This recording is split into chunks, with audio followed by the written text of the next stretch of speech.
এই নাম ধরা দরকার নেই। জালেম কারা এটা ফেরেশতারাও জানে, জানে না ফেরেশতারা? তারা নাম লিখে রেখেছে। এই জন্য আমাদের আহ্বান থাকবে, আমরা আপনাকে ভালোবাসি, আপনারা আমাদেরই আত্মীয় স্বজন। কেউ আমরা ববু বলি, কেউ ভাবি বলি, সে যাই বলি। এটা তো সিরাজগঞ্জ, মনে হয় রাজশাহী বিভাগ না? রংপুর বিভাগ নেই, বেঁচে গেছে। রংপুর বিভাগ হলে ওরা সব ভাবি বলে, আর আমরা বাকি বাংলাদেশের যত জেলা আছে সবাই আপা। কেউ কেউ আবার আবেগে মা বলে ফেলে। আপনার মা নেই, কোন কারণে আপনি মা বলতে চান? নিজের বাবা বাদ দিয়ে অন্য কাউকে যদি কেউ বাবা ডাকে তার গুনাহ হবে। বলেন শ্বশুর, আরে শ্বশুরকে বাবা বলা যায় যাচ্ছে, কারণ সে হাফ বাবা। সে যা আপনাকে দিয়েছে ওইটা না দিলে আপনি দুনিয়ায় কত জেনা করতেন আপনি জানেন? সুতরাং তাকে আপনি বাবা বলবেন। শ্বশুরকে বাবা বলা যায় যাচ্ছে না? নেই, আছে।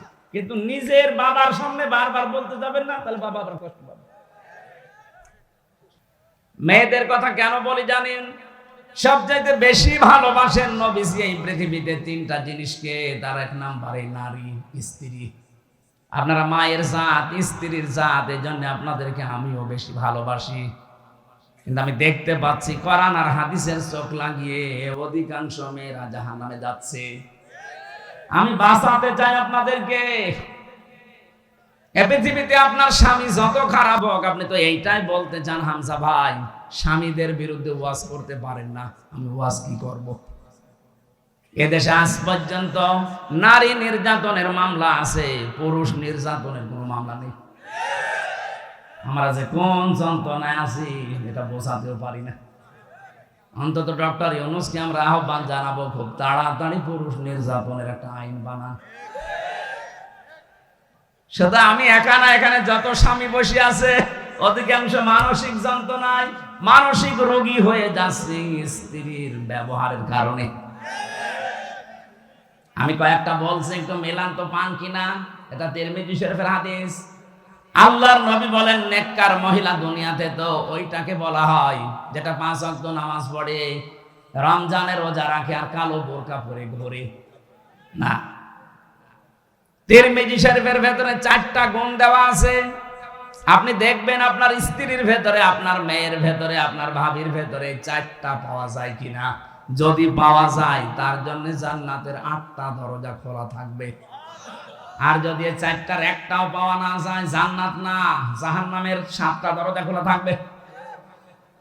1 নম্বরে ইদা নাজারা ইলাইহা সাররাতুহু, স্বামী যখন তার দিকে তাকাবে সে স্বামীকে আনন্দ দেবে, হয় কথাবার্তা দিয়ে, ব্যবহার আচার দিয়ে, অভ্যর্থনা দিয়ে, যেভাবেই হোক স্বামীকে সে আনন্দ দেবে। আজ বাংলাদেশের দিকে তাকান, এইরকম মহিলা এখন ঘরে ঘরে নেই।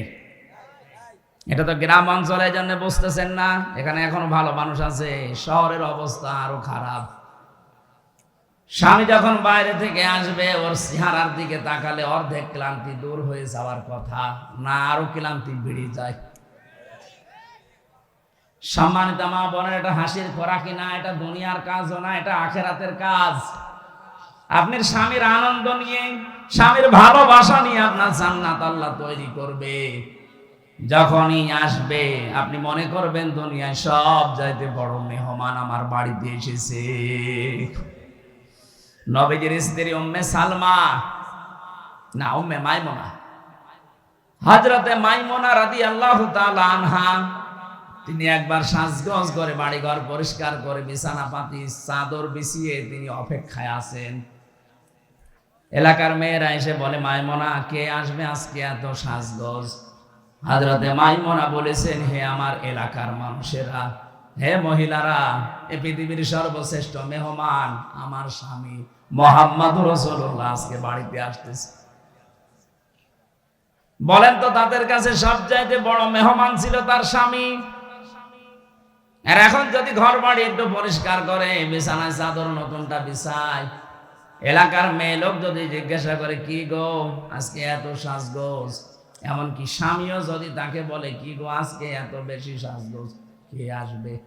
বলবে, জানো না লোক আসবে। তার মানে আপনি ওর কাছে লোকই না। কি আপনি কি ওর কাছে? কিছুই না। ওর বিয়ে আসবে বলে এত সাজগোজ করে বসে আছে, আপনি জিজ্ঞাসা করলেও বলবে আজকে জানো না লোক আসবে। আমি কি লোক না? সম্মানিত মা বোনেরা, আপনার এই কাজটা পরিবারে হচ্ছে না।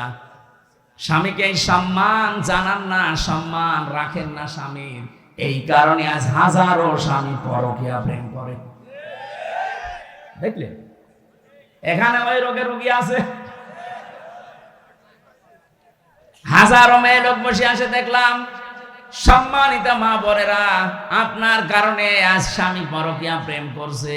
দোষ শুধু স্বামীর একা না, আপনারও আছে। ও যেখানে লাইন করেছে তার ভেতরে কি আলাদা জিনিসপত্র আছে? আপনাকে আল্লাহ যা দিয়েছে তার ভেতরে তো তাই আছে। আপনার কাছ থেকে রেসপন্স পায় না, সে আগ্রহ আবেদন পায় না, এই জন্য ছুটে যাচ্ছে মমতাজের কাছে। আরো জোরে বলেন ঠিক। হ্যাঁ, ওর কানে যাক, সাজতে চায় না। কেউ যদি স্বামীকে আকৃষ্ট করার জন্য আয়নার সামনে বসে বসে সাজগোজ করে, ও যতক্ষণ সাজবে নফল নামাজের সওয়াব পাবে। বলে নামাজই পড়ে না, কিসের নফল নামাজ? দ্বিতীয় নম্বরে পেয়েছি ওয়াইদা গাবা আনহা হাফিজাতুহু। স্বামী যখন বাইরে যাবে তখন নিজের ইজ্জত আবরু সম্ভ্রম, স্বামীর সন্তান এবং স্বামীর সম্পদগুলো ওই মহিলা হেফাজত করবে না। এটাও পাওয়া যাচ্ছে না আজ। স্বামী বাইরে গেলে অধিকাংশ মহিলা দিন পায়, মনে হচ্ছে যে একেবারে জান্নাত পেয়ে গেছে। কোন জায়গার কোন পুরাতন বন্ধু ডাক দিয়ে নিয়ে এসে উনি একেবারে আল্লাহর রাস্তায় মজে গেছে। সম্মানিত মা বোনেরা, সবার ভেতরে হয়তো নেই, কিন্তু 100টার 50টা পরিবার এরকম চলছে। স্বামী বাইরে গেলে স্বামীর ইজ্জত আবরু, আপনার সতীত্ব, স্বামীর সম্পদ, স্বামীর সন্তানকে পর্যন্ত দেখে শুনে রাখবেন, হেফাজতে রাখবেন, এটা আপনার দায়িত্ব। তাহলে জান্নাতের দরজাগুলো খুলবে। 3 নম্বরে বিশ্বনবী জানিয়েছেন, এইটাই আমার আসল পয়েন্ট। এই এদিকে তাকা। অতুইনু আলা দীনি যাওজাতিহা। 3 নম্বরে ওই মহিলা জান্নাতি, যেই মহিলা তার স্বামীকে দ্বীনের পথে চলার জন্য সাহায্য করে, সময় দেয় এবং স্বামীকে উৎসাহ দেয়। দ্বীনের জন্য, মানবতার জন্য স্বামী কাজ করে। এই যে সেলিম রেজা সাহেব, মানে একটা রাজনৈতিক ব্যক্তিত্ব, মানবতার সেবা করার জন্য বাড়ি থেকে যখন বের হয়। অধ্যাপক শাহিন সাহেব মানবতার সেবার জন্য দিন প্রসারে দিন কায়েমে বাড়ি থেকে বের হয়। যতক্ষণ বাইরে থাকে স্বামীর জন্য আশায় থাকবে, আর স্বামীকে বাহবা দেবে, উৎসাহ যোগাবে। যদি সংসারে অভাবও হয়, স্বামীকে উল্টা পাল্টা কিছু শোনাবে না। যতক্ষণ পর্যন্ত আপনি স্বামীর সাহায্যে থাকবেন, হ্যাঁ, দেখবেন যে মানবতার কাজ করে কিনা, ইসলামের কাজ করে কিনা। যতক্ষণ বাইরে আছে আপনি যদি সাহায্য করেন, সহযোগিতা করেন, যদি তাকে উৎসাহ যোগান, জান্নাতের 8টা দরজায় মনে করবেন আপনার জন্য খোলা আছে। 4 নাম্বারটা, এটা আর একটু কঠিন। নবীজি বলেন, স্বামী যেটা পছন্দ করে ওটা যদি জায়েজ হয়, জীবন থাকতে তোমাকে মেনে নেওয়া লাগবে। সিরাজগঞ্জের মা বোনেরা, আমি নিজে একজন স্বামী, আমি আমার ঈমান থেকে বলছি, যত স্বামী এখানে বসে আছে প্রত্যেকটা স্বামী আমরা চাই বিয়ের পরে যেন আমাদের মা বাবা আমাদের সাথে থাকে। এটা চান না? 100টা পরিবারের 98টা মহিলা এটা চায় না। সে দিনদার মহিলাও বলেন আর বেদিনদার বলেন, বদ্দিন মহিলা, দিনদার মহিলা, সবার এখন এই আচরণ না। আমি তোমার মা বাবার সাথে থাকতে পারবো না। কোরআন শরীফ আমার সামনে, আমি হাত দিয়ে বলছি, আমি স্বামী হিসাবে দাবি করছি, যদি সত্যি আমার মন আমার স্ত্রী 100 ভাগ পেতে চাই, ও যেন ওর মা বাবার সাথে যা করে আমার মা বাবার সাথে ওরকম করা লাগবে। এক কথা বলছেন, নাই তো জীবন আপনি আমার মন পাবেন না। সংসার করার জন্য উপরে উপরে হয়তো ভালোবাসা দেখাতে পারে, কিন্তু ভেতরে আমার জ্বলে পুড়ে ছাই হয়ে যাবে। সম্মানিত মা বোনের, এই ভুলটা জীবনও করবেন না।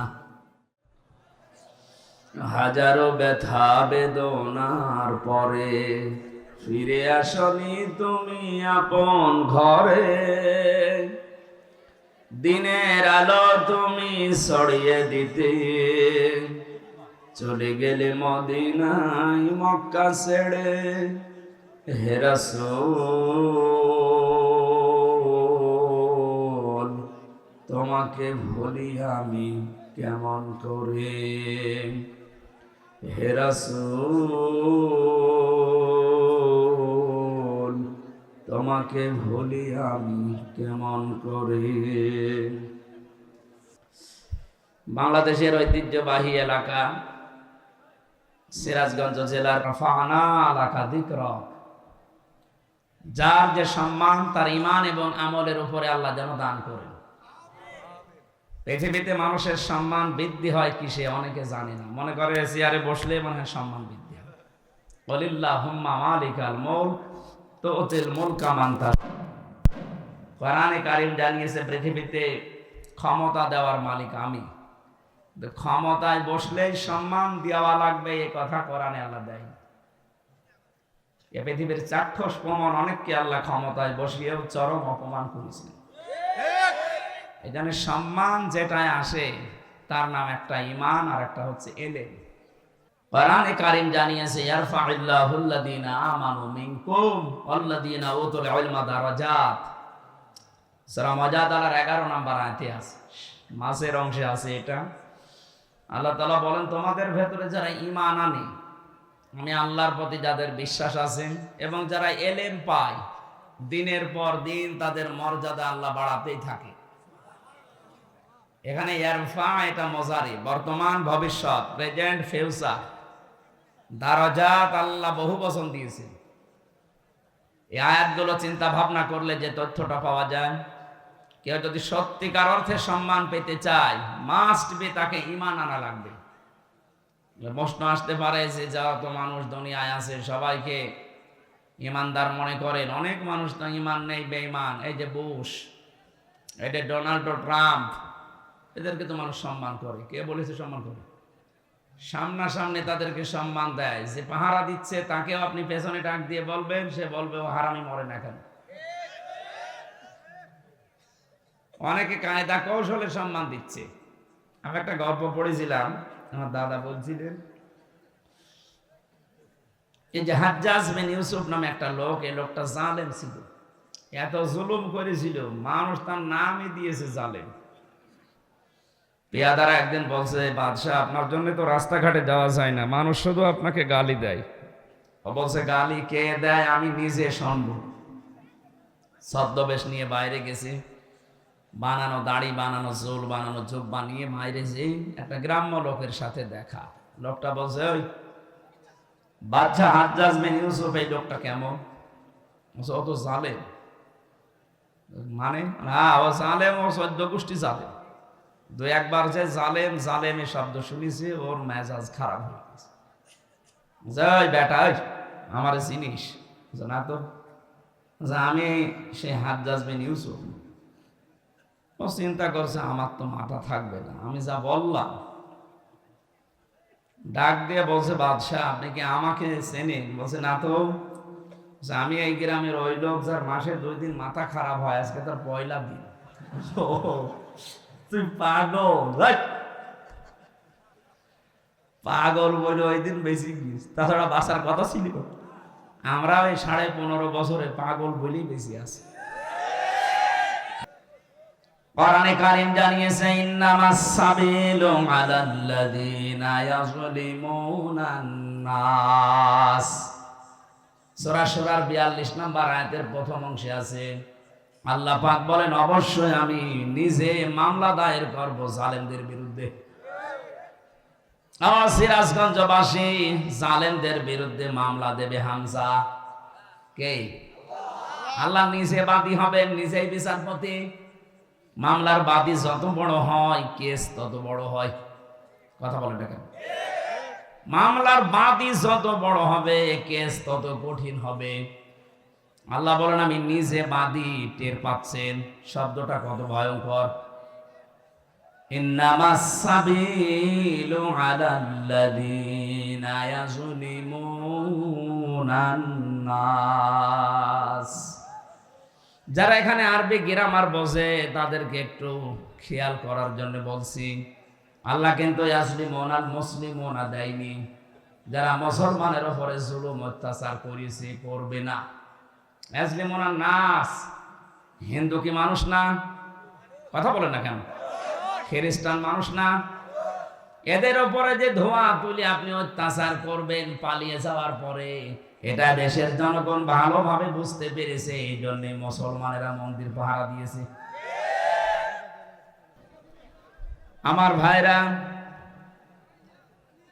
যে কথা তুলেছিলাম, পৃথিবীতে কেউ যদি সত্যিই ঈমান আনতে পারে সত্যিকার অর্থে, আর ঈমানের দাবি অনুযায়ী ওই মানুষটা যদি জ্ঞান পায়, জ্ঞান মানে কোরআন আর হাদিসের জ্ঞান, বাস্তবতা হতে পারে, উভয় জগতের জ্ঞান পাওয়ার পরে ওই মানুষটা যদি এই জ্ঞানের উপরে চলতে থাকে, আল্লাহ পাক বলেন আল্লাযীনা উতুল ইলমা দারাজাত। দিন যত যেতে থাকবে ওই মানুষের সম্মান আল্লাহ দিনের পর দিন বাড়াতেই থাকবে। সিরাজগঞ্জবাসী, আমি কথা তুলেছিলাম এই পৃথিবীতে যে মানুষগুলো মানুষের উপরে জুলুম করেছে, শুধু মুসলমানদের উপরে না, মানুষের উপরে। সে যেই হোক, সে আল্লাহর মামলার আসামি। সুতরাং যিনি পালিয়ে গেছে, উনি থেকে শুরু করে ওনাকে যারা সহযোগিতা করেছে, ওনার যারা দোষর ছিল, প্রত্যেকেই গ্যারান্টি দিচ্ছে হামজা কে ফালা খাউফুন আলাইহিম, কোনো ভয় থাকবে না, কোনো চিন্তাও থাকবে না। আমি ভয়ের বাস্তবতা লক্ষ্য করেছিলাম। কোন মানুষ যদি সত্যি আল্লাহর বিধান পেয়ে দৃঢ় থাকতে পারে, আল্লাহকে রব বলার পরে যদি টিকে থাকতে পারে তার বিধানগুলো নিয়ে, পৃথিবী যত কঠিন হোক না কেন, আল্লাহ পাক বলেন সব চাইতে বড় কঠিন সময় ওই লোকটার মরণের সময়। ওই সময় আমি আল্লাহ ফেরেশতা নাজিল করে সাহায্য করব। সূরা হামিম সাজদাতে আল্লাহ ঘোষণা দিয়েছেন ইন্নাল্লাযীনা ক্বালু রাব্বুনাল্লাহু সুম্মা ইসতাকামু তাতানাজ্জালু আলাইহিমুল মালাইকা। অবশ্যই যারা এই কথা বলতে পারে যে আমাদের রব আল্লাহ, আর এই কথার উপরে যারা টিকে থাকতে পারে, টলমল করে না, ছিটকে চলে যায় না, যে মানুষগুলো টিকে থাকতে পারবে রব আমার আল্লাহ এই কথার উপরে, তাতানাজ্জাল, এটা মোসারে, বর্তমান ভবিষ্যৎ, প্রেজেন্ট ফিউচার, মালাকুন না দিয়ে আল্লাহ মালাইকা বহু বচন দিয়েছেন। ওই লোকটা যদি বিপদে পড়ে, আমি আল্লাহ নিজে বলছি তারে হাজার হাজার ফেরেশতা দিয়ে সাহায্য করব।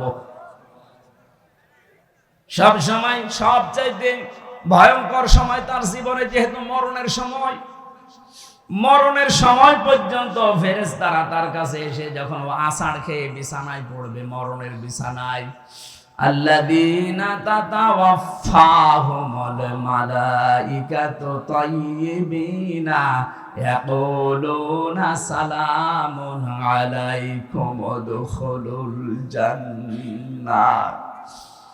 ফেরেশতারা চারিদিকে দাঁড়িয়ে বসে ওয়েলকাম জানাবে আর বলবে আল্লাহর বান্দা। তাইয়্যিবিন মানে শুধু পোশাকের পবিত্রতা না, তাইয়্যিবিন মানে শুধু দেহের পবিত্রতা না, চিন্তা চেতনা আকীদা, তার কর্মজীবন, বাস্তব জীবন, প্র্যাকটিক্যাল লাইফ, পুরাটা যখন পবিত্র করে বিছানায় পড়ে যাবে, মরণের বিছানায়, আল্লাহ পাকের ফেরেশতারা এসে তার কাছে বলবে বান্দা সালাম, শান্তি, তুমি যা করেছো তোমার জীবন আমরা দেখেছি, উদখুলুল জান্নাহ, ওই যে জান্নাত দেখা যাচ্ছে ওইটার ভেতরে তুমি প্রবেশ করবা। আমি তো এদের বাস্তব চিত্র দেখেছিলাম আমার এই 3 বছরের জেলের জীবনে।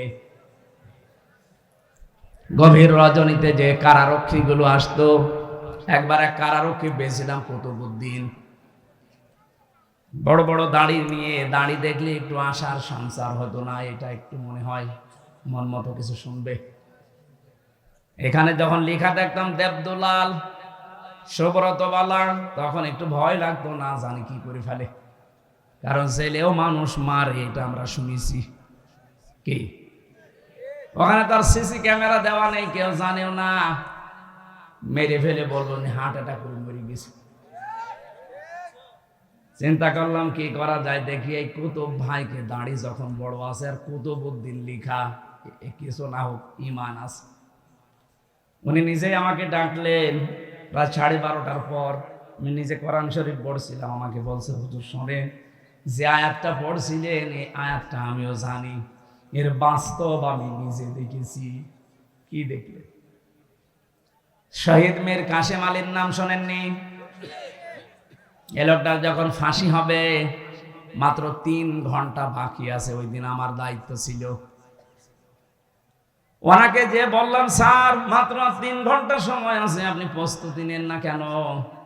শহীদ মীর কাশেম আলী রহমতুল্লাহ আলাইহি উনি ডাক দিয়ে বলছে, আল্লাহর বান্দা কুতুব ভাই, 3 ঘন্টা তো অনেক সময়, এক কাজ করেন, আমি 2 ঘন্টা ঘুমিয়ে গেলাম, 1 ঘন্টা আগে আমারে জাগিয়ে দেবেন। দেখলাম ঠিক উনি ঘুমিয়ে পড়েছে।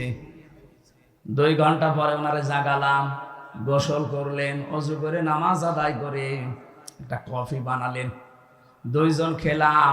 এরপরে আমারে বলছে আমি প্রস্তুতি নিয়েছি, শাহজাহান জল্লাদকে ডাক দেন, চলেন।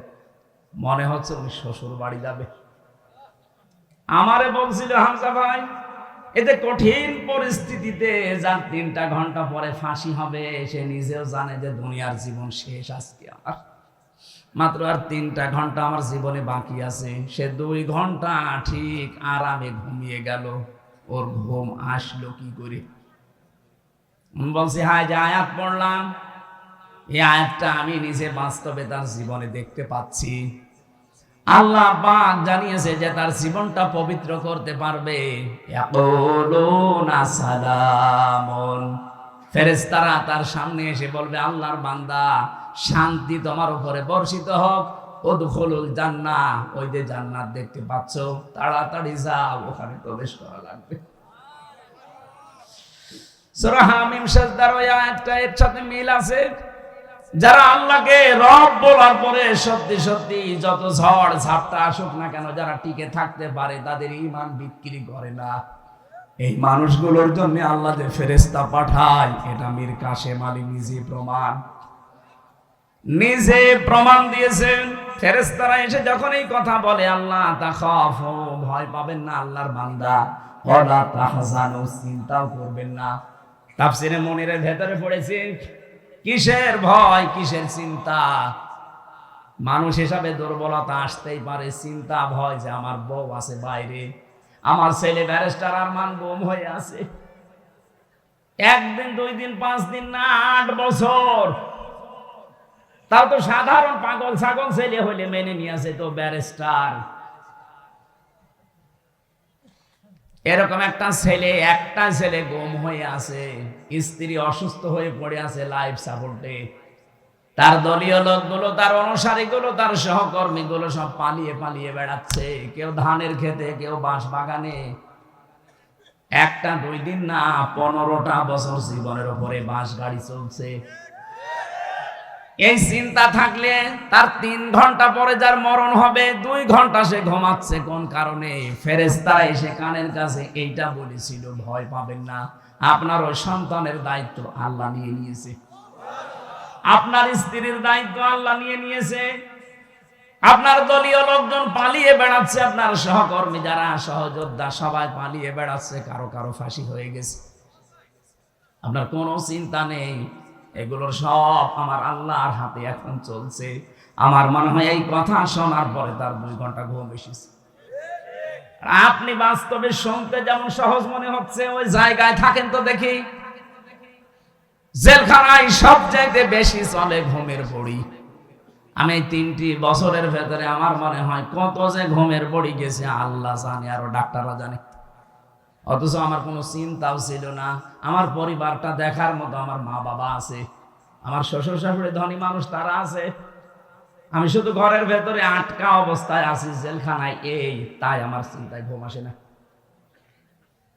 আর তার কত কিছু বলেন তো, লক্ষ লক্ষ মানুষের কর্মসংস্থান তৈরি করে দিয়েছে লোকটা, তাও হারাম না, সব হালাল কর্মজীবন। এত বড় কঠিন কঠিন বিপদ যার মাথার উপরে চলছে, নিজের ব্যারিস্টার ছেলে গুম হয়ে পড়ে আছে, কোনো খবর নেই। আর মেরে ফেললেও তো খবর আসতো যে মরে গেছে, একটা সান্ত্বনা পাওয়া যায়। অথচ গুম হয়ে আছে, মরে গেছে না বেঁচে আছে জানি না।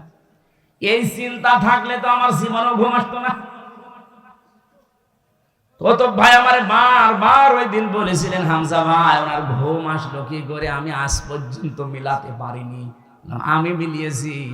এই যে সূরা হামিম সেজদার এই 30 নাম্বার আয়াতটা আল্লাহ তার কানের কাছে ফেরেশতা দিয়ে শুনিয়েছে। নাই তো জীবনও ঘুম আসার কথা না। এতটুকুই ফেরেশতারা শেষ করেনি। কিসের চিন্তা করেন, কিসের ভয় পান আপনি? কোনো ভয় নেই আপনার, কোনো চিন্তা নেই। ওয়াবশিরু বিল জান্নাতিল্লাতী কুনতুম তুআদুন। ওই জান্নাতের সুসংবাদ গ্রহণ করেন যার ওয়াদা আল্লাহ করেছেন। নাহানু আউলিয়াউকুম ফিল হায়াতিদ দুনিয়া ওয়া ফিল আখিরাহ।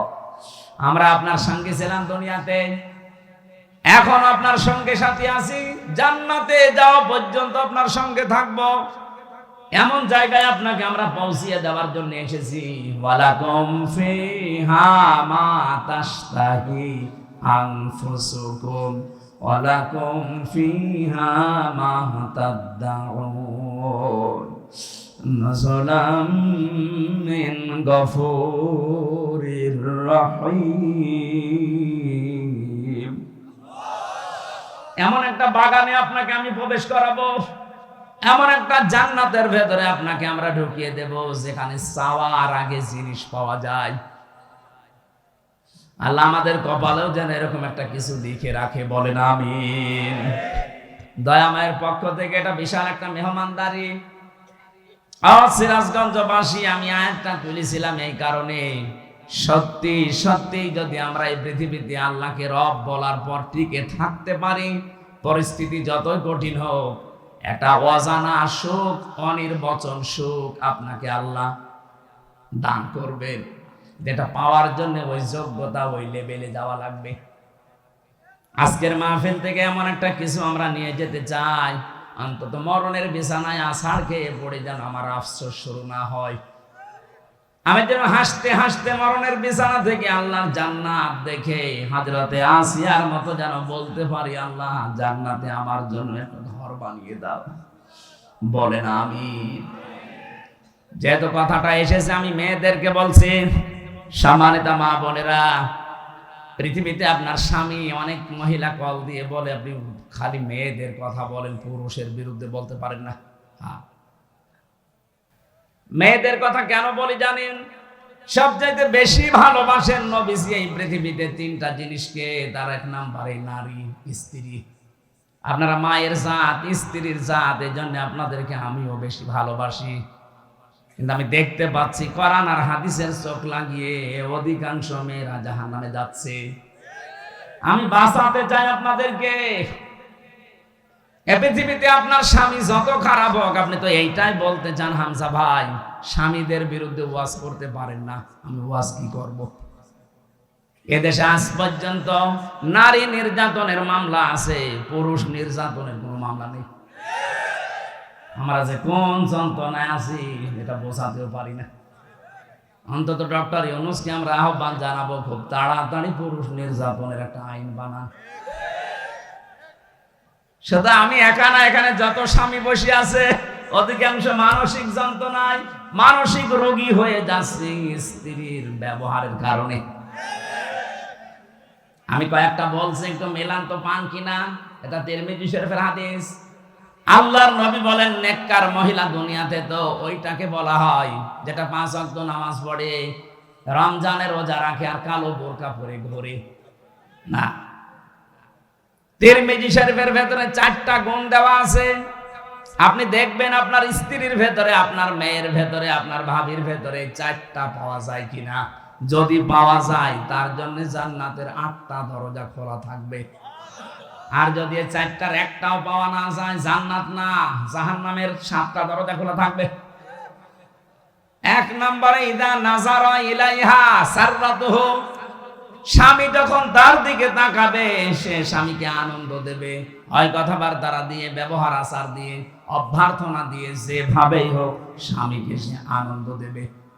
আজ বাংলাদেশের দিকে তাকান, এইরকম মহিলা এখন ঘরে ঘরে নেই। এটা তো গ্রাম অঞ্চলে জন্য বুঝতেছেন না, এখানে এখনো ভালো মানুষ আছে, শহরের অবস্থা আরো খারাপ।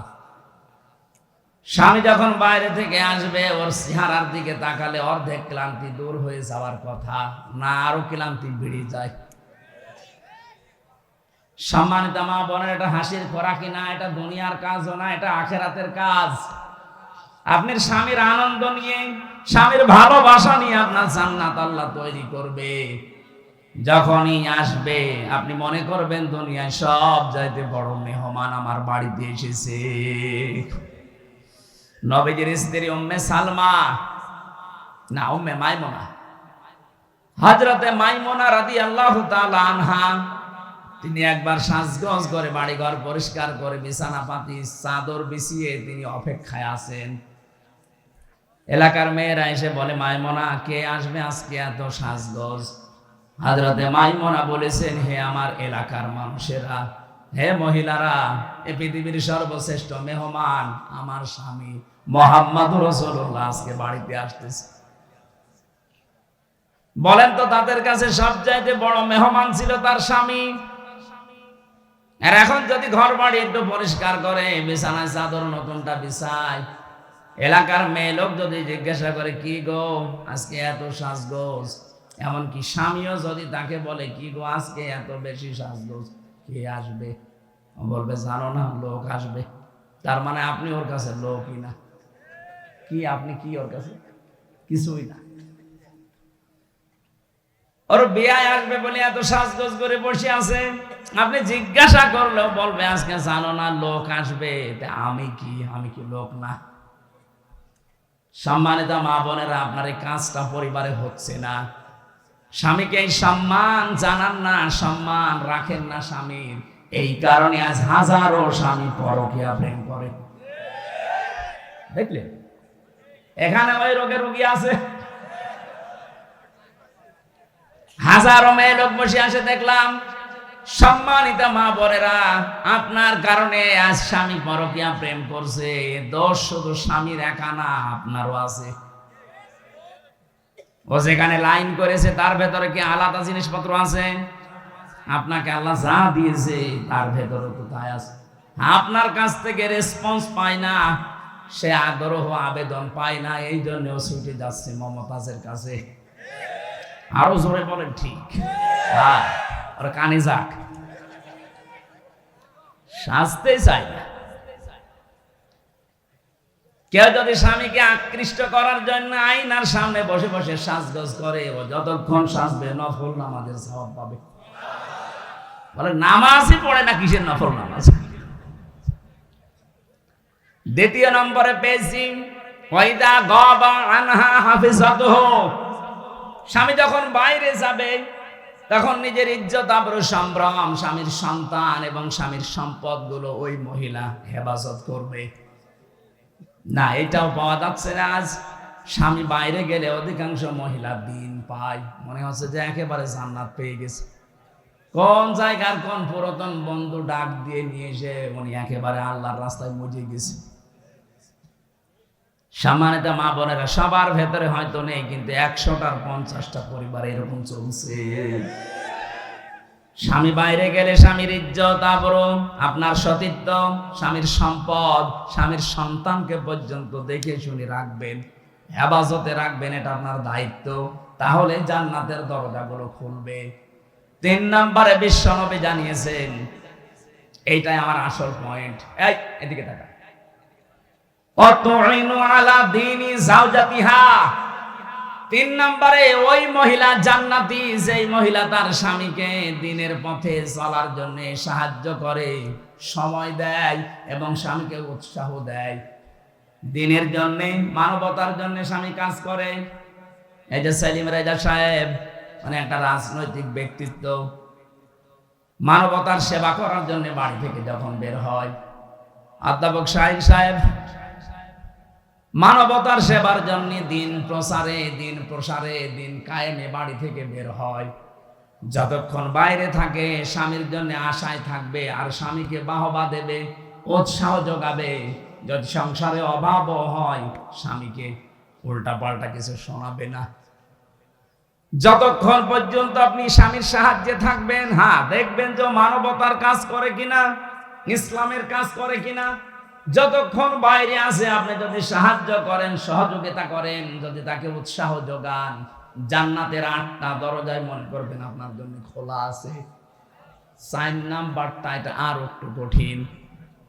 নবীজি বলেন, স্বামী যেটা পছন্দ করে ওটা যদি জায়েজ হয়, জীবন থাকতে তোমাকে মেনে নেওয়া লাগবে।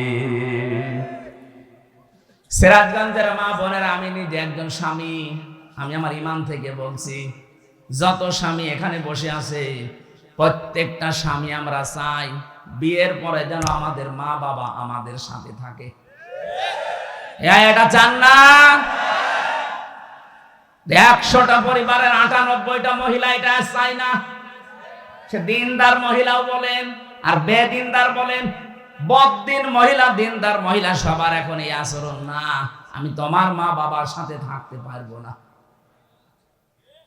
কোরআন শরীফ আমার সামনে, আমি হাত দিয়ে বলছি, আমি স্বামী হিসাবে দাবি করছি, যদি সত্যি আমার মন আমার স্ত্রী 100 ভাগ পেতে চাই, ও যেন ওর মা বাবার সাথে যা করে আমার মা বাবার সাথে ওইরকম করা লাগবে। এক কথা বলছেন, নাই তো জীবন আপনি আমার মন পাবেন না। সংসার করার জন্য উপরে উপরে হয়তো ভালোবাসা দেখাতে পারে, কিন্তু ভেতরে আমার জ্বলে পুড়ে ছাই হয়ে যাবে।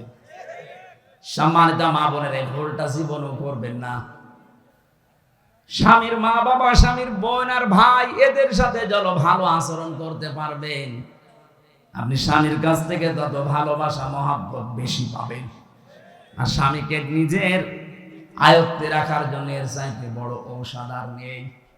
আজ হাজারো পরিবারে আমরা দেখতে পাচ্ছি, অধিকাংশ পরিবারে স্বামী বাধ্য হয় মা বাবাকে আলাদা করে দিতে, এমনকি বাড়ি থেকে বের করে দিচ্ছে, বৃদ্ধাশ্রমে রেখে আসতেছে। কয়েকদিন আগে আমি নীলফামারীর কিশোরগঞ্জ গিয়েছিলাম, ওখানে দেখে একটা বৃদ্ধাশ্রম, আমরা নিয়ে গেল দেখার জন্য। এই লাইনে প্রায় 25 জন, এই লাইনে 25 জন মা আর বাবা বসে আছে। তাদের চোখের দিকে তাকালে আমার মনে হচ্ছে প্রত্যেকটা মা বাবা সন্তানের জন্য বরদোয়া করছে, অথচ তাদের তো ছেলে মেয়ে আছে আমার মতো। কোন ছেলে কখনো চায় না মাকে বাবাকে আমি বৃদ্ধাশ্রমে দিয়ে আসি, না, সে যত খারাপ ছেলে হোক, এটা বাধ্য হয় বোর কারণে। আর এই বউকে পানি পোড়া খাওয়ায় ওই বোর মা আর ওর বড় বোন, ওখান থেকে বারবার টিপস দেয়, কতদিন আর থাকবি, আলাদা হয়ে যা, আরামে খেতে পারবি। এরকম ছোট মনের বউ দেশে নেই। কার কার বড় এরকম মন ছোট, হাত তোলেন তো দেখি। না, এই এলাকায় আমার মনে হয় এই হাদিস বলা ঠিক হলো না। আলহামদুলিল্লাহ, এলাকার মেয়েরা ভালো আছে। সম্মানিত আমার মনে না, আমি মাফ চেয়ে নিচ্ছি এই হাদিস বলার কারণে। না, বললাম এই কারণে, যদি মেনে নিতে পারেন আলহামদুলিল্লাহ, আরো ভালো হবে। আপনার স্বামী খারাপ আমিও জানি, আপনার স্বামী এত খারাপ না যে তার চরিত্র ফেরাউনের মতো। আপনি যে বরদোয়া দেন কিছু হলে একটু শোনেন কোরআন কি বলছে। দারাবাল্লাহু মাসালাল লিল্লাযিনা আমানু ইমরাতা ফিরআউন ইয ক্বালাত রাব্বি ইবনি লি ইনদাকা বাইতান ফিল জান্নাতি ওয়া নাজ্জিনি মিন ফিরআউনা ওয়া আমালিহি ওয়া নাজ্জিনি মিনাল কওমিজ যালিমিন। সূরা তাহরিমের ভেতরে আছে 11 নম্বর আয়াত। আল্লাহ পাক বলেন, ফেরাউন যখন তার স্ত্রী আসিয়াকে হাতের ভেতরে প্রেক লাগিয়ে দিয়েছে, পায়ের ভেতরে প্রেক লাগিয়েছে, কপালের ভেতরে শলাকা লাগিয়েছে, মাথার উপরে গরম তেল ঢেলে দিচ্ছে, উলঙ্গ করে লজ্জা স্থানে বর্ষা মারবে, এই পরিস্থিতিতে চারিদিকে লোকজন, এত কঠিন অবস্থায়ও ফেরাউনের স্ত্রী আসিয়া স্বামীর জন্য বরদোয়া করেননি। এই কঠিন পরিস্থিতি যখন চলছে, আল্লাহ পাক জিবরাইলকে বললেন জান্নাতটা তুলে ধরো তার সামনে। হযরতে আসিয়া জান্নাত দেখার পরে তিনি বলেছিলেন, মালিক জান্নাত পাঠিয়েছো না, আমি এটা চাই না। তুমি এক কাজ করো, আমার জন্য জান্নাতের ভেতরে একটা ঘর আলাদা আমার জন্য তৈরি করো, যেখানে বসে সব সময় তোমাকে দেখা যাবে, তোমাকে সব সময় দেখা যাবে, এরকম একটা ঘর আমার জন্য বানাও। ও মাবুদ, জান্নাতে যখন জিবরাইল ফেরেশতা দিয়ে পাঠিয়ে দিয়েছে, আমি আর একটা আরজি করি, ভালো করে শুনবেন। এরকম কঠিন পরিস্থিতি চলছে, তারপরেও তিনি বলেছিলেন, মাবুদ আমার স্বামী আমার সাথে আজ যা করছে, এমনকি লোকজন দিয়ে করাচ্ছে, এই কঠিন পরিস্থিতিতে তুমি আমার স্বামীর উপরে রাগ করো না। এমনকি যাদেরকে দিয়ে অত্যাচার করাচ্ছে, তুমি তাদের হাত থেকে আর আমার স্বামীর হাত থেকে তুমি আমাকে রক্ষা করো, কিন্তু তাদের উপরে তুমি গজব দিও না। কত বড় কঠিন পরিস্থিতি, এর বড় স্বামীর জন্য তিনি বরদোয়া দেননি, আর আপনি একটা সাবান কম হলে গালি দেন।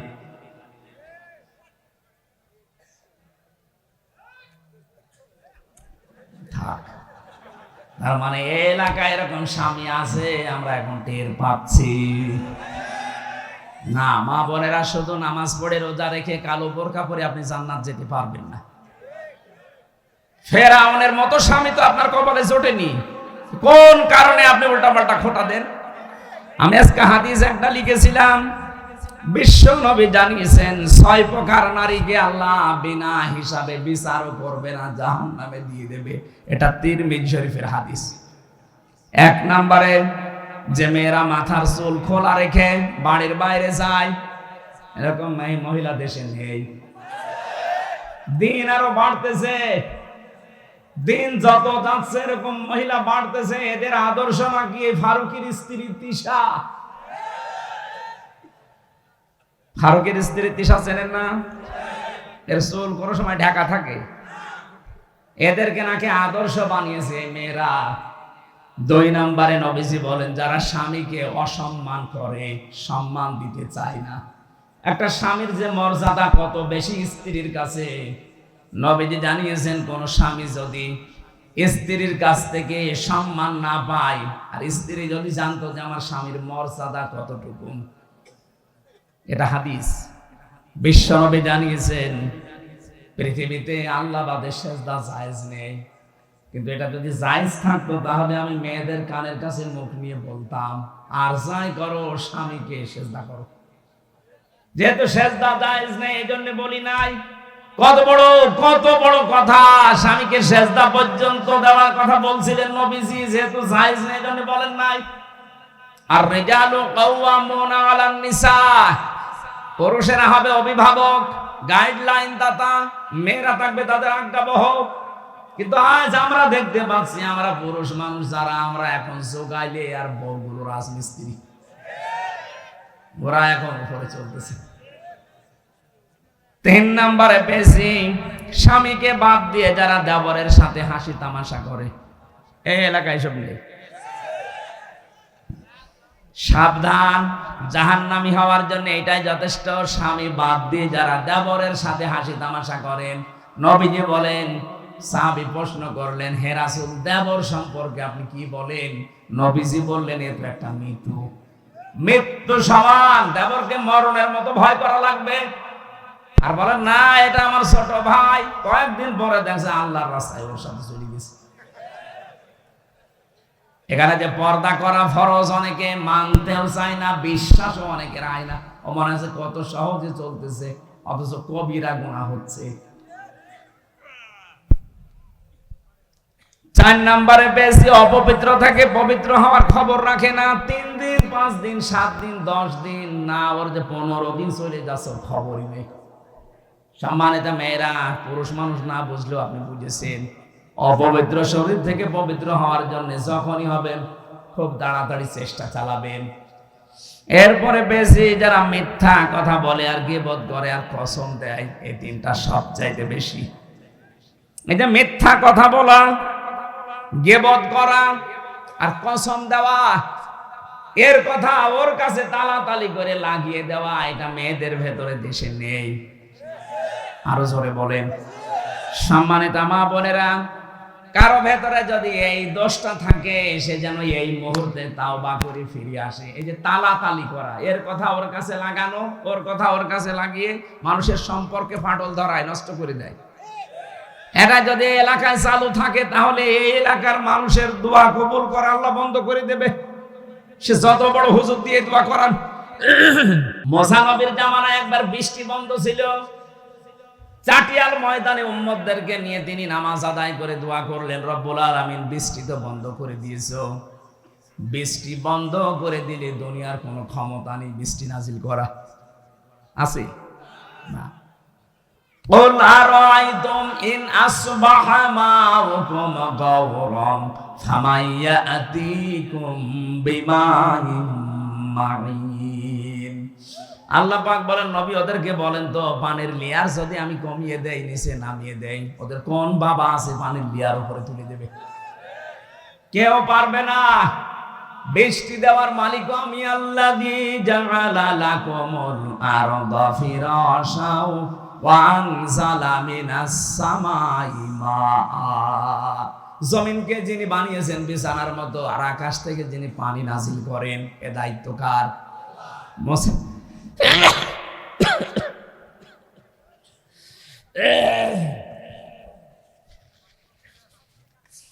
মুসা নবী বলছিলেন, রব্বুল আলামিন, আকাশের পানি যেহেতু বন্ধ হয়ে গেছে, আমার তো কষ্ট হচ্ছে, কিন্তু এইগুলো তো আমার উম্মত, কিন্তু তোমার তো বান্দা, তোমার বান্দার জন্য তোমার মায়া লাগে না?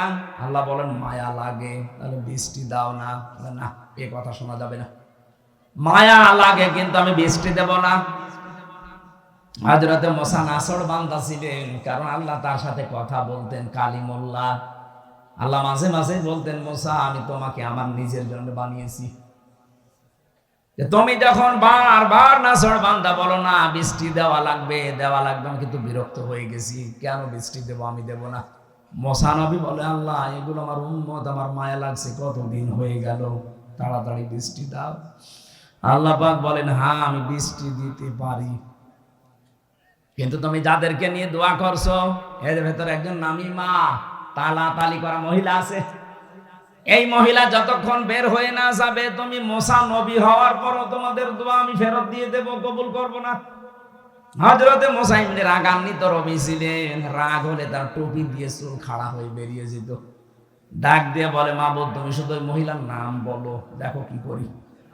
না, আমি নিজেই মানুষের নাম ধরতে নিষেধ করি, আর এখন আমি নিজে নাম ধরবা, তুমি অপমান করবা তারে।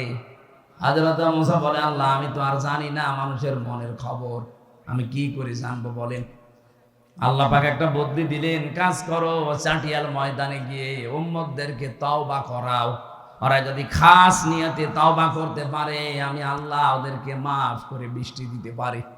মুসা নবী এসে ডাক দিলেন, আমার উম্মতেরা, এখানে একজন মহিলা আছে তালাতালি করা, মানুষের কথা লাগিয়ে বেড়ায়, কিন্তু কে আছে এটা আমি জানি না, তবে আছে।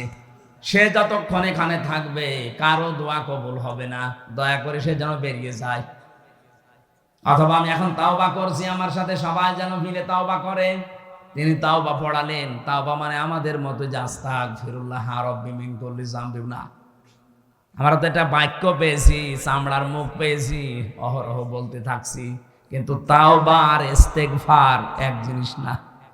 আপনি ইস্তেগফার পড়েন সব সময়, আস্তাগফিরুল্লাহ আস্তাগফিরুল্লাহ আস্তাগফিরুল্লাহ পড়তে থাকেন, আপনার জীবনের গুনাহগুলো মাফ হবে, ওইটা যেটা আল্লাহর সাথে সম্পর্কিত। কথা বুঝতেছেন না? আপনি বলছেন তাওবার ইস্তেগফার এক জিনিস না, দুইটার অক্ষরও এক না। তাওবার ভেতরে যে কয়টা অক্ষর আছে, ইস্তেগফারের ভেতরে ওই অক্ষরগুলো নেই। কথা বোঝেন তো? তাহলে আমরা সব সময় যদি ইস্তেগফার করি, যেমন আস্তাগফিরুল্লাহ, এটা করলে গুনাহ মাফ হবে। কোন গুনাহ? এটা ক্লাস চলছে, কোন গুনাহ মাফ হবে? আল্লাহর সাথে যেগুলো সম্পর্কিত। আপনি নামাজ পড়েননি, হয়তো আল্লাহ মাফ করে দিলে দিতে পারে, না শাস্তি দিলেও দিতে পারে। রোজা রাখেননি, এটা আল্লাহর সাথে সম্পর্কিত। হজ ফরজ ছিল, হজ করেননি, এটা আল্লাহর সাথে সম্পর্কিত। কিন্তু বান্দার সাথে যেটা সম্পর্কিত, ওইটা আপনার আস্তাগফিরুল্লাহ মাফ হবে না। কথা বলেন না কেন? ওটা যদি তাওবা করেন মাফ হবে, কিন্তু তাওবার নিয়ম হচ্ছে অপরাধ যার কাছে স্বীকার করবেন তার কাছে। এই 15.5 বছরে আপনি যার যার ক্ষতি করেছেন, কাউকে মিথ্যা মামলা দিয়ে মিথ্যা সাক্ষী দিয়ে জীবনটা নষ্ট করে দিয়েছেন। কথা বলেন। এই যে আমার 3 বছর নষ্ট করে দিলেন। আমার বাবার প্রায় 30 থেকে 32 লাখ টাকা আপনি নিয়েছেন এই 3 বছরে। কত মানুষকে গুম করেছেন, খুন করেছেন, আয়না ঘরে রেখেছেন। আয়না ঘরের ভেতরে কিছু মানুষকে আমি তো নিজেরাম 10 দিন দেখেছি, এত বড় বড় নখ হয়ে গেছে মানুষের, চুল দাড়ি গপ মনে হচ্ছে জঙ্গল থেকে বেরিয়ে আসতেছে। আমারে যখন রিমান্ড শেষ করে নিয়েছে তো রাতের বেলা দেখতাম এই নখ, এত বড় বড় নখ দিয়ে দেওয়ালের সাথে খুশিয়ে খুশিয়ে লিখেছে যে ভাই এই নাম্বারটা একটু বাইরে জানাবেন যে আমি বেশি আছি। 2 দিন 5 দিন না, 2 বছর 5 বছর 8 বছর 10 বছর 14 বছরের মানুষ আমি পেয়েছি। আপনি টের পাচ্ছেন? মুফতি ফখরুল ইসলাম আমার সাথে ছিল। উনি এসে আমারে বলতো, হামজা ভাই আপনার সাথে কি করেছে আমি জানি না, তবে আমার এই পায়ের ভেতর দিয়ে এভাবে হাত ধরে দিয়েছে, এভাবে হাত দিয়ে সামনে যে লোহার ব্যারিকেড দেওয়া ওর সাথে হাত হ্যান্ডকাপ দিয়ে লাগিয়ে দিয়েছে। আরে ভাই এভাবে 2 মিনিট 5 মিনিট 1 ঘন্টা রাখলেই তো মাজা ব্যথা হয়ে যায়। বছরের পর বছর মাত্র 1.5 থেকে 2 মিনিট সময় দিত টয়লেট করার জন্য। সকালে কয়েকটা পচা ছোলা দিয়ে যেত, দুপুরে 1 বাটি খাবার দিয়েছে, মনে হচ্ছে কেউ মাখিয়ে রেখে গেছে, পারলে খা না পারলে ফেলে দেন। এভাবে 8 বছর 10 বছর 14 বছর আমি পেয়েছিলাম মানুষকে। যখনই ওই দেওয়ালের ওইটা পড়তাম যে ভাই যদি বাইরে যেতে পারেন এই নাম্বারটা একটু জানাবেন যে আমি বেশি আছি। আপনি এই কাজ করলেন আর এখন বলছেন আস্তাগফিরুল্লাহ। আপনি কি আল্লাহর কাছে দোষ করেছেন? দোষ করেছেন হামজার কাছে। এক কথা বলেন না কেন? এই জন্য তাওবা যদি কেউ করতে চান, মুসা নবী তাওবা পড়াচ্ছে, আর আমরা বিভিন্ন দরবারে গেলে আজকে তাওবা পড়ি আস্তাগফিরুল্লাহ। আরে ভাই আস্তাগফিরুল্লাহ পড়ছেন কোন কারণে? আপনি পড়েছেন আল্লাহর কাছে, দোষ করলে পড়েন। আপনি তো দোষ করেছেন 15.5 বছরে বান্দার কাছে। আপনার কারণে এই মানুষগুলো, হাজারো মানুষ ব্যবসা করতে পারে না, গাছতলায় বাসতলায় ধানের খেতে সময় কাটিয়ে যায় পারেন। আর আপনি এখন আস্তাগফিরুল্লাহ পড়বেন। তার ছেলেটা গুম করে রেখেছেন, তার মেয়েটাকে আপনি ঠিক মতো পড়াশোনা করতে দেননি, আর পড়াশোনা যাই করুক জায়গা মতো উঠতে দেননি, বৈষম্যের শিকার বানিয়ে রেখেছেন, এমনকি জেলখানায় পর্যন্ত অত্যাচার করেছিলাম। আলেমদেরকে আপনি এত কষ্ট দিয়েছেন জেলখানার ভেতরে, আমি নিজে তো সাক্ষী। সরকারি মোবাইল সবাই 7 দিন পর 1 দিন পায়, অথচ আলেমদেরকে দেওয়া হতো না। এমনকি যোগাযোগ বিচ্ছিন্ন করে 24 ঘন্টা ফাঁসির ওই কন্টেম ছেলে তালাবদ্ধ করে রাখে। কারোর সাথে দেখা সাক্ষাৎ নেই, বাড়ির কি অবস্থা কেউ জানবে না। কেন আপনি এমন করলেন? আমি কি করেছিলাম? কয়েকদিন আগে আমার মামলা সব খারিজ হয়ে গেছে, আদালত কর্তৃক প্রমাণিত যে আমি নির্দোষ, আমার কোনো দোষ নেই। তাহলে নির্দোষ মানুষকে আপনি এই কষ্ট দিলেন। আমি চাই যদি আপনি মাপ পেতে চান, শুধু আস্তাগফিরুল্লাহ জীবনও হবে না, আগে আমার ক্ষতিপূরণ দেন, আমার এই 30-32 লাখ টাকা ফেরত দেন, 3 বছর আমার মতো জেলখানায় থাকেন যোগাযোগ বিচ্ছিন্ন হয়ে। আর পাহারাদার পাঠাতেন একটা, মুসলমান পাঠাতে পারেন না, পাঠাতেন সব মালায়ন, দেবদোলা, সুব্রত বালা, আশিক কুমার, কি নাম দেখেছেন? ওর কাছে কি আলেম সালেম আছে? যা করেছেন জীবন আস্তাগফিরুল্লাহ মাফ হবে না। 15.5 বছরে যার কাছে যে অপরাধ করেছেন, আগে তার কাছে যে ক্ষমা চাবেন এবং তার ক্ষতিপূরণ দেওয়া লাগবে আপনাকে। এলাকায় যত জালেম ছিল, যে জালেমগুলো পালিয়েছে তো পালিয়েছে, যদি আসে কোনোদিন তালিকা করে রাখবেন, মোড়ে মোড়ে টাঙিয়ে দেবেন, কোন জালেম যেন কিয়ামতের আগে দেশে আসতে না পারে।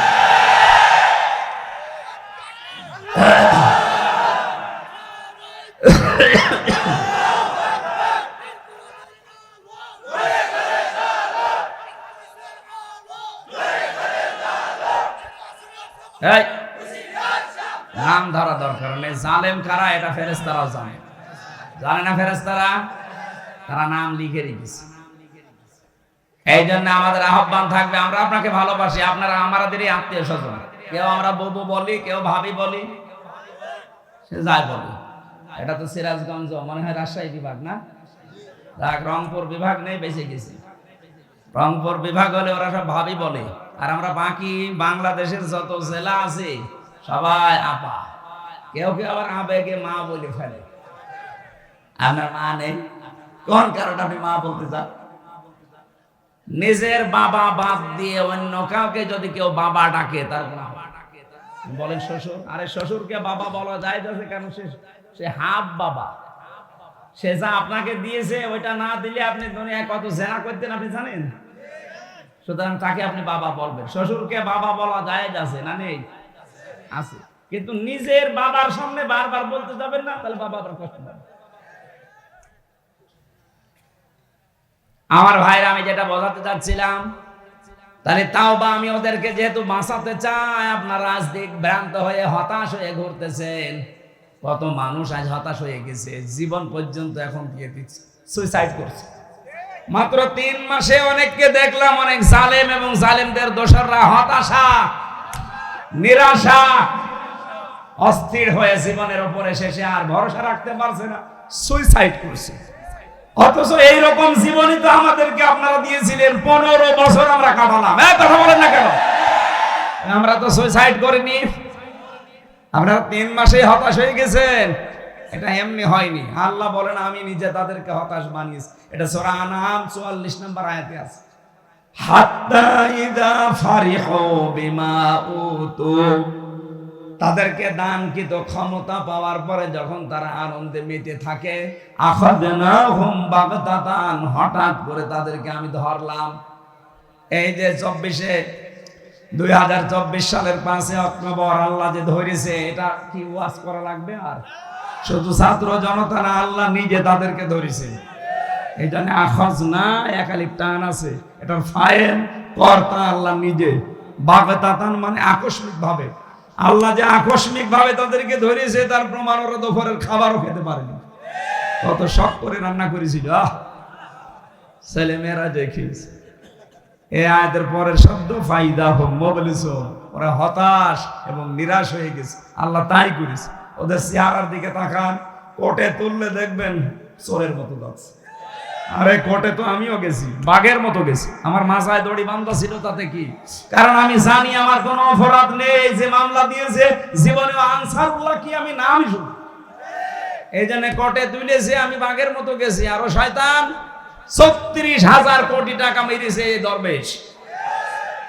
কোটে যায় দেখবেন একেবারে মানুষ চোর, টাটকা চোর। মানুষ এখন ডিম মারতেছে, তাও ভালো ডিম না, পচা ডিম। অপমান এখনো কিছু হয়নি, শুরু হচ্ছে। দিন যত যাবে জালেমদের প্রতি আল্লাহ নিজে লানত দেবে। ওয়ালাহুম আযাবুম মুহিন, নিকৃষ্টতম শাস্তি ওদেরকে আল্লাহ দেবেই। সূরা আলে ইমরান। এর বাস্তব প্রমাণ এই কালামানিক কলার পাতায় পর্যন্ত শুয়েছে, বিসি উড়িয়ে গেছে। বিসি উড়িয়ে যায়নি, ওর সংসার করার কাজ শেষ। সংসার করবা, জনগণ বিসি উড়িয়ে দিয়েছে। এখানে জালেমদের অধপতন শুরু হয়েছে। এখনো যারা আশায় আছেন বুক বেঁধে না, আপা আসতেছে। কিসের আপা? এই পৃথিবীর ইতিহাস এইটা। কোন স্বৈরাচার যারা চলে গেছে জীবনে কোনোদিন ফিরে এসেছে, এটার ইতিহাস নেই। 850 বছর আগে লক্ষণ সেন পালিয়েছিল, আর 850 বছর পরে উনি পালিয়েছে। একটা যোগসূত্র আছে। লক্ষণ সেন মুসলমান না হিন্দু? হিন্দু নয়, পালিয়ে যায়। আপনি মুসলমান, পালিয়ে গেলেন কোন কারণে? ওনার সাথে আপনার একটা সম্পর্ক আছে মনে হয়। আমি জেল থেকে বলছি, আমি মেজর ডালিম বলছি, আমার ফাঁসি চাই। এই বইগুলো নিয়ে আসেন, আমি দেখাবো ওনাদের যে ইতিহাস, জন্ম বংশ পরস্পরায়। আমার মনে হয় লক্ষণ সেনের বংশ হয়ে যেতে পারে। আমি ওইদিকে আর না যাই, কিন্তু আমার আফসোস লাগছে, একটা হাজি মানুষ আপনি। আজ এই 10-12 দিন দেখছি বাইরের দেশের বিভিন্ন মোড়লদেরকে সৎ কর্নার পাওয়ার জন্য বিভিন্ন কথা ছড়াচ্ছে, মিথ্যা কথা। কি যে আমি নির্বাচিত ছিলাম, আমাকে উৎখাত করা হয়েছে, এটা ডাহা মিথ্যা কথা। আপনি নির্বাচিত ছিলেন এ কথা শয়তানকে বলেন, শয়তান পর্যন্ত হাসবে। 15.5 বছরে নির্বাচন হয়েছে এই দেশে, এই দেশের ঘোড়াও বিশ্বাস করবে না, কারণ নির্বাচনের আগে 154 জন অলরেডি ঘোষণা হয়ে গেছে। নির্বাচিত হয়নি কি করে?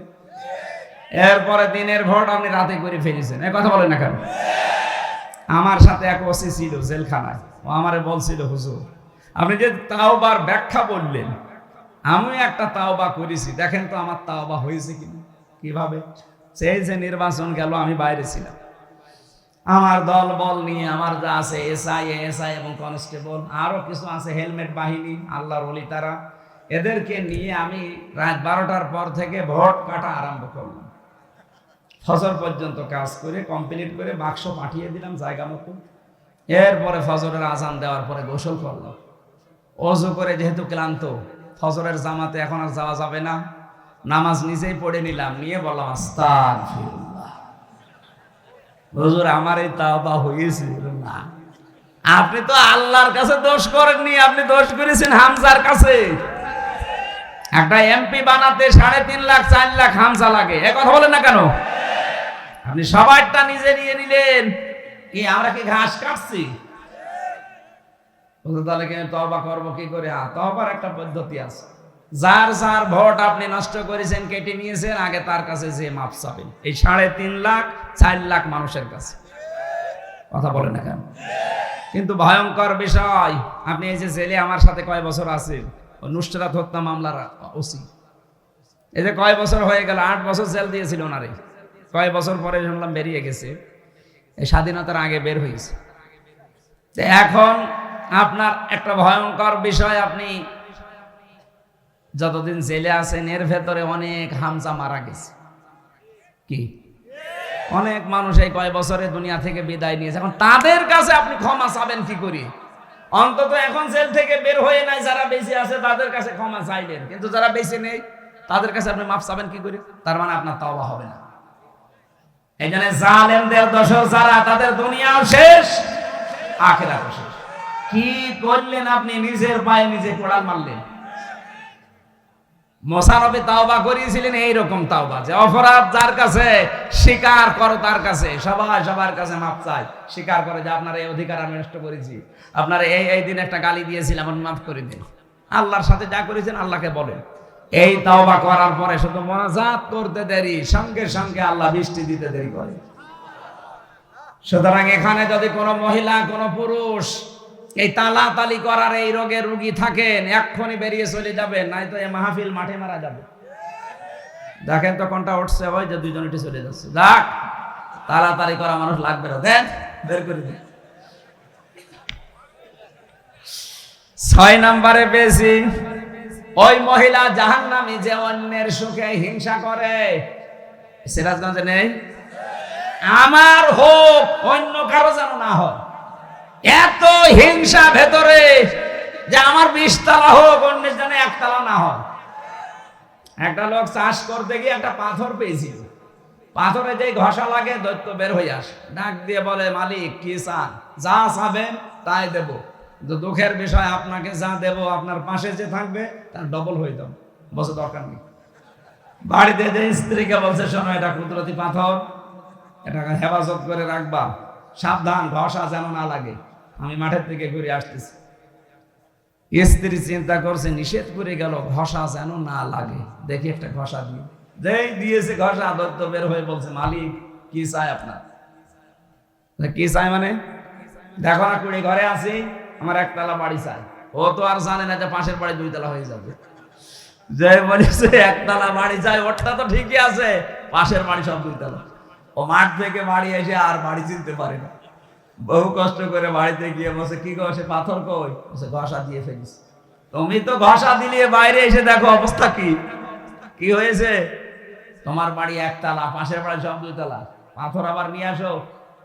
পাথর ঘষা দিয়ে দৈত্য এসেছে, বলছে, মালিক কি চাই? কি চাই মানে বোঝো না, আমার 1 চোখ কানা করে দিই। আমার যদি 1 চোখ কানা হয়, আশপাশে সবাই কি হিংসা মানুষের ভেতরে গো। না, আপনি সবসময় এই দোয়া করেন, আল্লাহ আমাকে যা দিচ্ছেন দিচ্ছেন, ওখানে যা দিচ্ছে ওরে দেন, কিন্তু আমারও দেন। এই মন তৈরি করা অত সহজ না। এই মন তৈরি করতে হলে নিয়মিত নামাজি হওয়া লাগবে। ইন্নাল ইনসানা খুলিকা হালুআ ইযা মাসসাহুশ শাররু জাযুআ ওয়া ইযা মাসসাহুল খায়রু মানুআ ইল্লাল মুসাল্লিন। মানুষের কিছু গুণাগুণ আল্লাহ বর্ণনা করেছিলেন যে তারা অস্থির, তারা নিয়ামত পেলে কৃপণ হয়ে যায়, তারা দুঃখ যন্ত্রণা পেলে হতাশ হয়ে পড়ে। কিন্তু যারা মুসল্লি তাদের ভেতরে এই গুণগুলো থাকবে না। আল্লাহ কোন মুসল্লির কথা বললেন? আল্লাযীনাহুম আলা সালাতিহিম দাঈমুন, যারা নিয়মিত। কোন মুসল্লি? আমরা আজকে থেকে জীবনে যাই করে নিয়মিত মুসল্লি হওয়ার চেষ্টা করব ইনশাআল্লাহ। দরুদ সালাম পাঠ করে আমাদের আজকের আলোচনার বিষয় হচ্ছে আমলনামা। কি বললাম? এটা নাম শুনতে যত ছোট মনে হচ্ছে, এটা কিন্তু অত ছোট জিনিস না। কিয়ামতে এইটার উপরে ভিত্তি করে আপনার বিচার হবে। মনে করেন একটা কিয়ামত কায়েম হয়ে গেছে, একেবারে সামনাসামনি আপনাকে আল্লাহ ডাক দিচ্ছে। আল্লাহ রাব্বুল আলামিন মনে করেন হামজাকে ডাক দিয়ে বলছে, এদিকে আসো, আমার সামনে দাঁড়াও। ফাম্মা মান উতিয়া কিতাবাহু বিয়ামিনিহি ফায়াকুলু হাউমুকরাউ কিতাবিয়া। যাকে আমি আল্লাহ ডান হাতে আমলনামাটা ধরিয়ে দেব, ওর জীবনী দেখার পর এ মানুষটা আমলনামা হাতে নিয়ে পড়তে থাকবে আনন্দে, আর মানুষকে বলতে থাকবে ইন্নী যানানতু আন্নী মুলাকিন হিসাবিয়া, অবশ্যই আমি বিশ্বাস করতাম যে আমার হিসাব দেওয়া লাগবে। সিরাজগঞ্জবাসী, মানুষের জীবন যদি পরিচ্ছন্ন করতে হয়, পরিষ্কার বানাতে হয়, পবিত্র করতে হয়, অবশ্যই আপনাকে হিসাব এটা ভিতরে নিয়ে আসা লাগবে। আপনার দুনিয়ায় যে কাজ করেন আগে আখিরাতের এই হিসাবের এটা সামনে নিয়ে আসা লাগবে।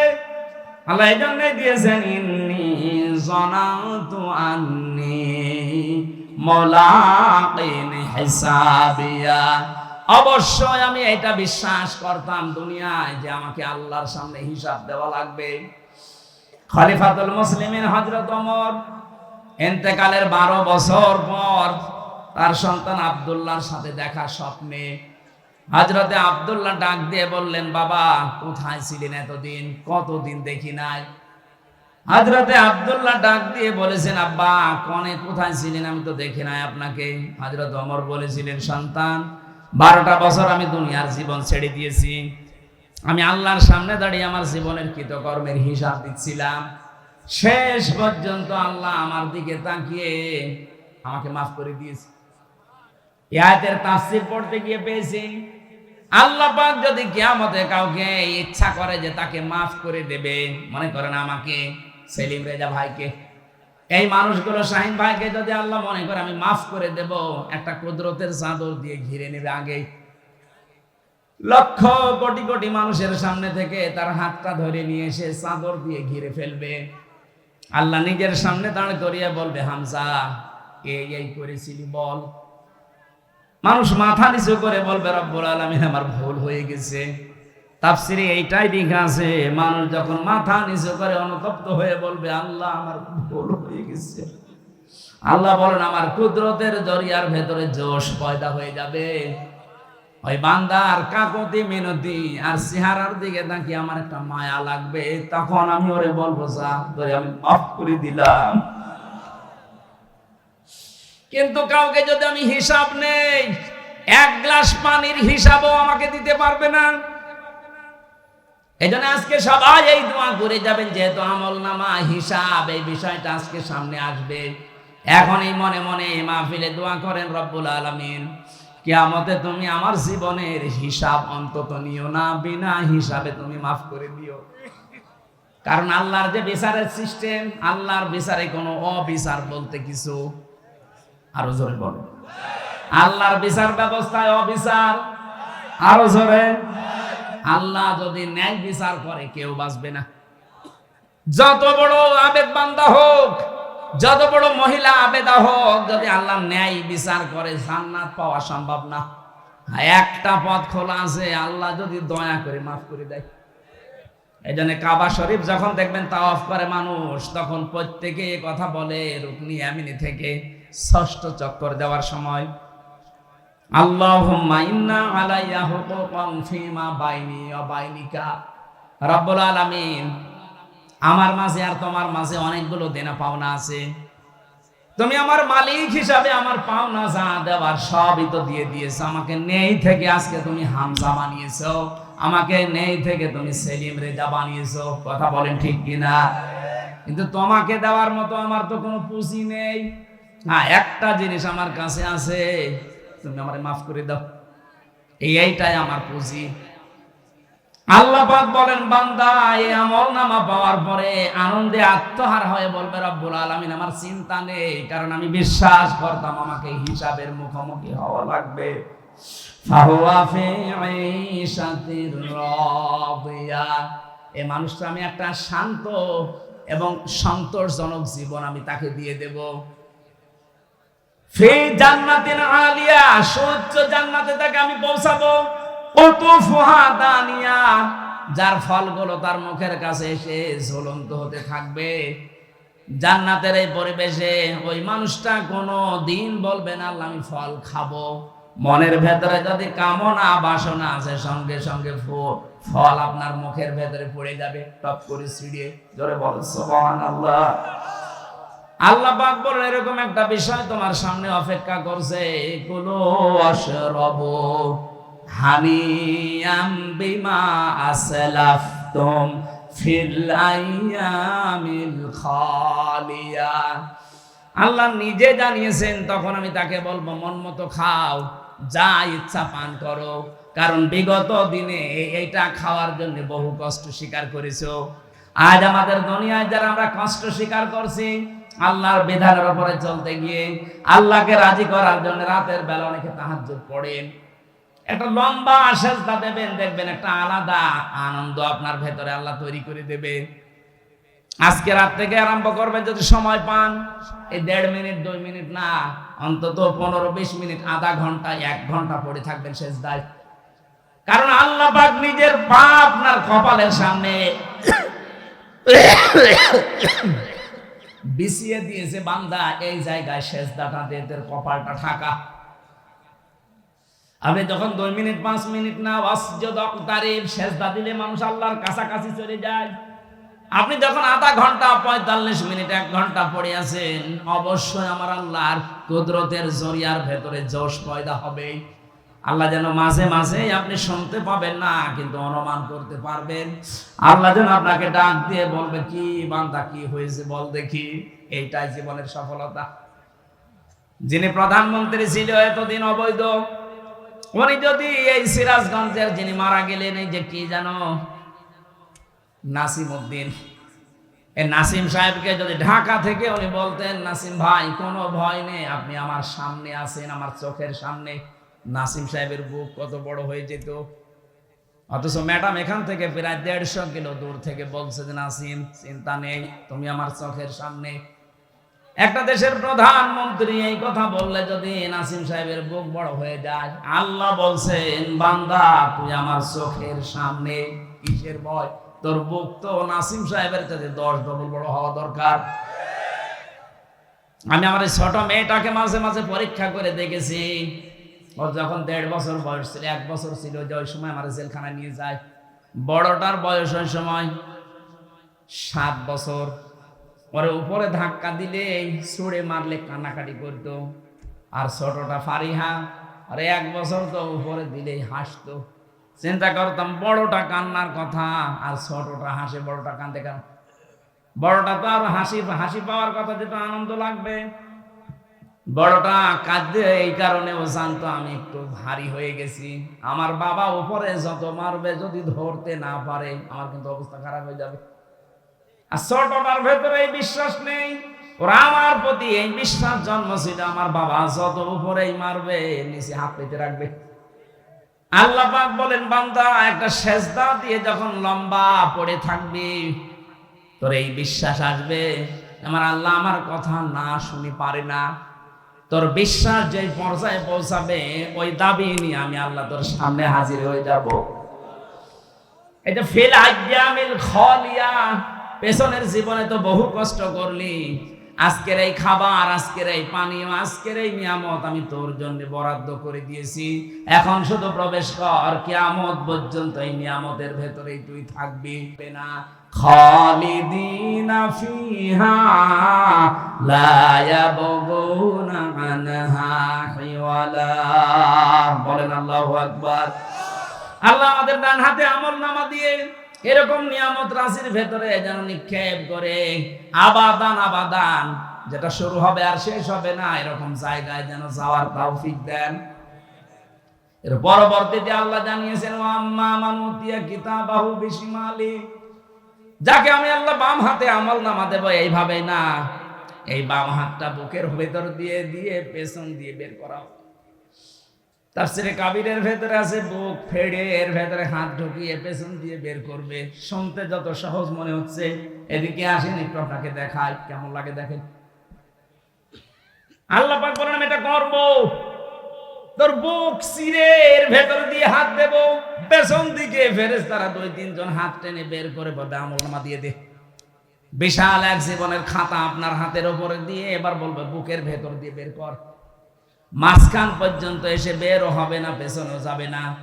বলেন তো এরকম অবস্থা আমাদের জীবনে নেই? যদি একবার এরকম হয়ে যায় আমলনামা খারাপ হওয়ার কারণে, কি হবে আপনার এই দুনিয়ার 500 বছরের হায়াত? আল্লাহ আমাদের স্মরণ করাচ্ছেন, এখনো স্মরণ কর, এটা হবে তোর সামনে। এরপরে দিয়েছেন ফায়াকুলু ইয়া লাইতানি লাম উতা কিতাবিয়া। লোকটা বুকের ভেতরে যখন আমলনামাটা বেজে যাবে, খাতাটা বলবে, আল্লাহ তুমি যদি এটা না দিতে, এটা যদি আমি না দিতে আমাকে, তাহলে তো ভালো হতো। ওয়ালামা আদরি মা হিসাবিয়া, আজকে যদি আমার হিসাবই না হতো, আমার জন্য সবচাইতে ভালো হতো। ইয়া লাইতাহা কানাতিল কাদিয়া মা গনা আন্নি মালিয়া হালাকা আন্নি সুলতানিয়া। আমার মরণই যদি আমার শেষ হয়ে যেত, মরণের পরে যদি ওঠা লাগবে, আমলনামা দেবে, তাও তো বুকের ভেতর দিয়ে পেছন দিয়ে বের করে আবার আটকিয়ে যাবে। এগুলো যদি আমার মরণই শেষ হয়ে যেত, আমার যে সম্পদ ছিল, আমার যে বিশাল সম্পদ ওদের কাছে, কই সে সম্পদ? আমার তো কোনো কাজে আসলো না আজকে। আমার তো মনে হচ্ছে আয়াত পড়ার পরে বাংলাদেশের বহু মানুষ আমরা এই অবস্থায় আছি। এটা বলবো আমরা, হালাকা আন্নি সুলতানিয়া, আমার ক্ষমতা আজকে আমার হাত ছাড়া হয়ে গেছে। আল্লাহ এত রাগান্বিত হয়ে যাবেন, আয়াতটা পড়লে আমার কেমন ভয় লাগে। খুযুহু ফাগুল্লুহু সুম্মাল জাহিমা সাল্লু। আল্লাহ ডাক দিয়ে বলবেন, ফেরেশতারা ধর, এ নাফরমানকে ধর, জাহান্নামের ভেতরে নিয়ে যা। ধরা নিয়ে যাওয়ার আগে ইয়া লাইতা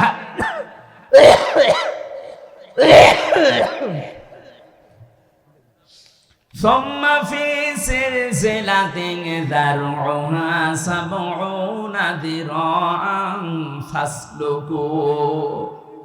70 গজ শিকল দিয়ে এর উপর থেকে শেষ পর্যন্ত বাঁধ, মাথা থেকে মা পর্যন্ত পুরাটা বেঁধে ফেল। এবার ধাক্কা দিতে দিতে নিয়ে যা।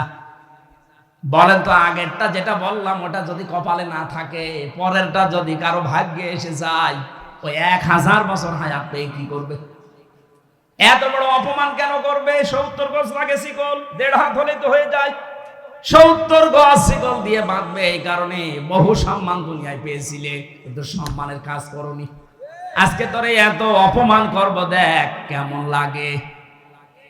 আমি একটা উপন্যাস পড়েছিলাম বিশ্ববিদ্যালয়ে থাকাকালীন, ওর নাম ছিল দেখ কেমন লাগে। আমার তো মনে হচ্ছে কিয়ামতের দিন আল্লাহ আমাদের অনেকের ঠাট্টা বিদ্রুপ করে বলবে, দেখ কেমন লাগে। এটা যেন আমাদের কপালে কারো না হয়, বলেন আমিন। কাদের জন্য আল্লাহ এই শাস্তির ঘোষণা দিলেন? আল্লাহ পাক বলেন, ইন্নাহু কানা লা ইউমিনু বিল্লাহিল আযীম ওয়া লা ইয়াহুদ্দু আলা তুআমিল মিসকিন।